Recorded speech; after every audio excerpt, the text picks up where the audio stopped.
അസ്സലാമു അലൈക്കും വറഹ്മത്തുള്ളാഹി വബറകാതുഹു. റമദാൻ മാസം നമ്മളിൽ നിന്ന് പടിയിറങ്ങാൻ ഇനി വെറും 2 ദിവസങ്ങൾ മാത്രം ബാക്കിയുള്ളൂ.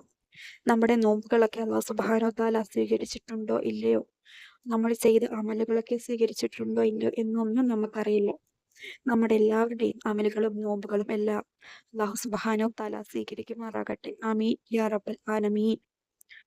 ഇന്നത്തെ വീഡിയോയിൽ ഞാൻ പറയാൻ ഉദ്ദേശിക്കുന്നത് എന്താണെന്ന് വെച്ചാൽ, വെള്ളിയാഴ്ച ദിവസം ഒരു വ്യക്തി വെള്ളിയാഴ്ച ദിവസം സുബഹി നമസ്കാരത്തിന് ശേഷം ആ നിസ്കാരപ്പായിൽ ഇരുന്നു കൊണ്ട് തന്നെ 41 പ്രാവശ്യം നാരിയത്ത് സ്വലാത്ത് ചൊല്ലുക. എല്ലാ വെള്ളിയാഴ്ച ദിവസങ്ങളിലും ഇത് പതിവാക്കുക. അങ്ങനെ ചെയ്തു വരികയാണ് എങ്കിൽ അവൻ പോലും അറിയാതെ അവന്റെ ആഗ്രഹങ്ങളും ആവശ്യങ്ങളും എല്ലാം അല്ലാഹു സുബ്ഹാനഹു വ തആല അവന് നേടിക്കൊടുക്കുന്നതാണ്. ഹലാലായ മാർഗത്തിലൂടെ ഹലാലായ കാര്യങ്ങൾക്ക് വേണ്ടിയിട്ട് മാത്രമേ ഇത് ചെയ്യാൻ പാടുള്ളൂ. അല്ലാത്ത കാര്യങ്ങൾക്ക് ഒരു കാരണവശാലും ഇത് ചെയ്യാൻ പാടുള്ളതല്ല. എല്ലാ ഫർദ് നമസ്കാരവും മുടങ്ങാതെ നമസ്കരിക്കുക. ഖള ആക്കി നമസ്കരിക്കാതിരിക്കുക. എല്ലാ വെള്ളിയാഴ്ച ദിവസവും സുബഹി നമസ്കാരത്തിന് ശേഷം ആ നിസ്കാരപ്പായിൽ ഇരുന്നു കൊണ്ട് തന്നെ നാരിയത്ത് സ്വലാത്ത് 41 പ്രാവശ്യം ചൊല്ലുക. എന്നിട്ട് ഇരു കൈകളും നീട്ടി അല്ലാഹു സുബ്ഹാനഹു വ തആലയോട് ദുആ ചെയ്യുക.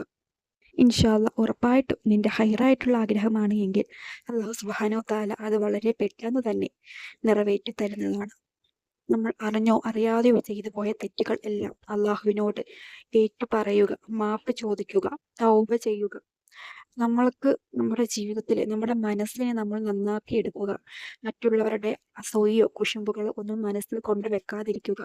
അവന് വലിയ വീടുണ്ട്, കാറുണ്ട്, നല്ല മക്കൾക്ക് നല്ല ജോലിയുണ്ട്, അങ്ങനെ ഒന്നും പറയാതിരിക്കുക. നമുക്ക് തന്നതിൽ നമ്മൾ തൃപ്തരാകുക. എപ്പോഴും നമ്മൾ പോലും അറിയാത്ത ഒരു സമയത്തിൽ അള്ളാഹു നമുക്ക് എല്ലാം ലഭിക്കും. അവൻ അറിയാം നമുക്ക് ആവശ്യം എപ്പോഴാണ് എന്ന്. അതിൻ്റെ സമയത്ത് നമുക്കത് ലഭിക്കുക തന്നെ ചെയ്യും. ക്ഷമയോടുകൂടി കാത്തിരിക്കുക. അതുപോലെ തന്നെ ഞാൻ ഈ പറഞ്ഞ ഈ ഒരു കാര്യം സുബഹി നമസ്കാരത്തിന് ശേഷം ഇത് മുടങ്ങാതെ എല്ലാ വെള്ളിയാഴ്ചയും ഒന്ന് ചൊല്ലി നോക്കൂ. ഉറപ്പായിട്ടും നമ്മുടെ ബുദ്ധിമുട്ടുകളും പ്രയാസങ്ങളും എല്ലാം നമുക്ക് മാറി കിട്ടുന്നതാണ്. ഇൻഷാ അല്ലാഹ് എല്ലാവരും അതിനുവേണ്ടി ദുആ ചെയ്യുക. ഇരു കൈകളും നീട്ടി അല്ലാഹു സുബ്ഹാനഹു വ തആലയോട് കരഞ്ഞുകൊണ്ട് ദുആ ചെയ്യുക. ഉറപ്പായിട്ടും നമ്മുടെ ജീവിതത്തിലെ ബുദ്ധിമുട്ടുകൾക്കെല്ലാം ഒരു വഴി അല്ലാഹു സുബ്ഹാനഹു വ തആല നൽകുന്നതാണ്. നമ്മുടെ എല്ലാവരുടെയും ജീവിതത്തിൽ നമുക്ക് ഇത് പതിവാക്കാനുള്ള തൗഫീഖ് നൽകുമാറാകട്ടെ. ആമീൻ യാ റബ്ബൽ ആലമീൻ. പുതിയൊരു വീഡിയോ ആയിട്ട് നമുക്ക് നാളെ കാണാം. അസ്സലാമു അലൈക്കും വറഹ്മത്തുള്ളാഹി വബറകാതുഹു.